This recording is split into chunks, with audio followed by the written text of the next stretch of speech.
Have you heard of the concept of inner child? The inner child concept was created by Carl Jung, a Swiss psychiatrist who described your inner child as a part of your subconscious that recalls all of your past experiences and what you felt when that event happened, the good and the traumatizing. When your inner child is wounded, the negative emotions they cause you to feel can seep into present day and impact your daily activities and relationships. A great example is Rapunzel. Having a narcissistic parent like Mother Gothel taught Rapunzel and her inner child that she isn't intelligent, she can't do anything without her mother, and she can't do anything right. Had Rapunzel not escaped the tower and experienced the world her way, she would have grown to be a woman with that wounded inner child who still believed those awful things about herself and stayed locked in that tower. This is exactly what can happen when your wounded inner child isn't cared for. Have you been noticing your mental health dragging lately? This could be your inner child trying to tell you that they're wounded, and it's time to let some of the crap go. So let's talk about 5 ways you can begin to care for your wounded inner child. Be sure to watch until the end for a little disclaimer on this topic. Number 1, reparenting. When there's a child, there's typically someone in a parenting role to teach and nurture them. In her YouTube video, How to Heal the Inner Child, Dr. Nicole LePera explains how learning to be that strong, wise parent you wish you had can help care for your wounded inner child. Let's say you're really anxious about a medical procedure coming up, and you can't seem to think about anything else. You feel the anxiety and fear consuming you, but what do? You can practice reparenting your wounded inner child. How? Well, imagine a younger version of you standing in front of you and say what you would have wanted to hear from your caregiver. Maybe it goes like, "Hey kiddo, I know you're pretty scared about your procedure today. It's absolutely valid to be afraid since you're not sure what to expect, but you have to be brave. This'll help you to be healthy and live a long life." The holistic psychologist suggests acknowledging the emotion being felt rather than dismissing or criticizing it. At first, it might seem weird, but with practice, parenting your inner child will become easier and the wound may begin to heal too.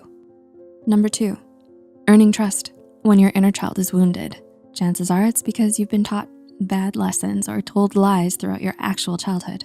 As Carl Jung details in his book, Healing the Inner Child, the inner child is a piece of our conscious mind. Whether it's to look both ways before crossing the road or not speak when dad is in the room, our conscious mind uses these lessons to help us shape our outlooks as adults.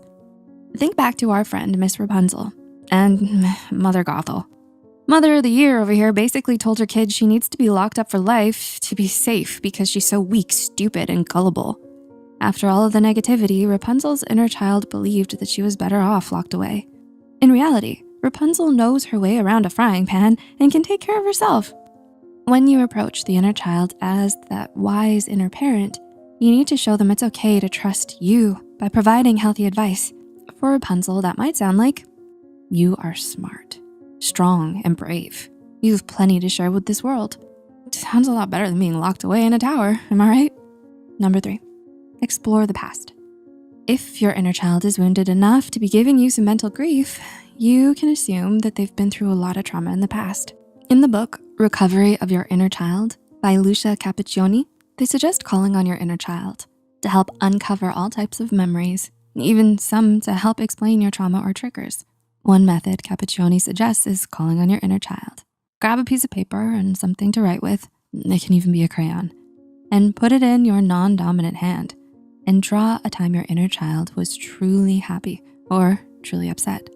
This can be a full-blown picture or symbols that remind you of that time and why you may have held on to certain emotions. Another option can be writing a letter of forgiveness to your parent, caregiver, for any trauma you experienced. This can help recover lost memories or create closure in a situation where there may not be any. This step is best done with a mental health professional to help navigate this exercise safely and to help unpack anything that comes up. Number 4, confront childhood trauma lies. Sometimes trauma can come from things you were told from your caregiver. These can be lies about you, your thoughts and opinions, or even your actions. They may not necessarily be true, but you were taught that they are fact. Licensed clinical social worker and YouTuber Patrick Teehan breaks down some of these lines in his video, 6 Lies from Childhood Trauma 2022.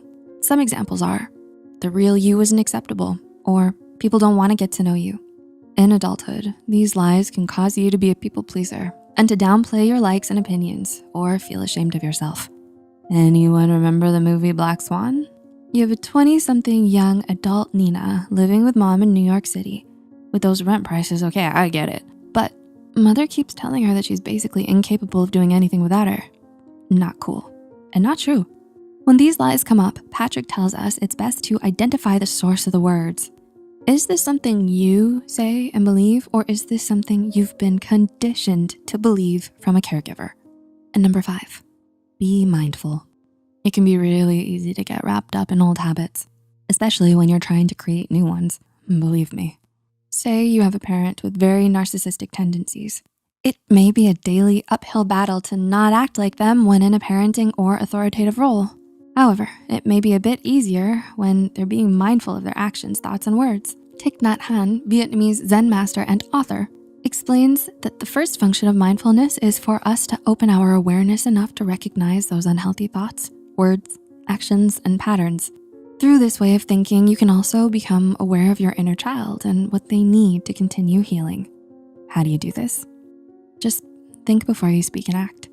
When you make a point to ask yourself if this is a healthy act, it becomes easier to identify and stop unhealthy behaviors. This one is kind of tricky because it can be really discouraging when you realize you're falling into the same patterns, but be patient and kind with yourself. It's just like any other skill. You have to work at it to be good at it. And it's okay to ask for help along the way from loved ones, a trusted teacher, or a mental health professional. Unfortunately, it's true what they say. History does repeat itself, and a wounded inner child can be the root cause of this cycle. It's time to break it. This is something that may never be totally cured, but it will help to heal both your trauma and your wounded inner child. How else can you care for a wounded inner child to promote healing? Let us know down below. As always, keep an eye on side for more Psych2Go content. Until next time.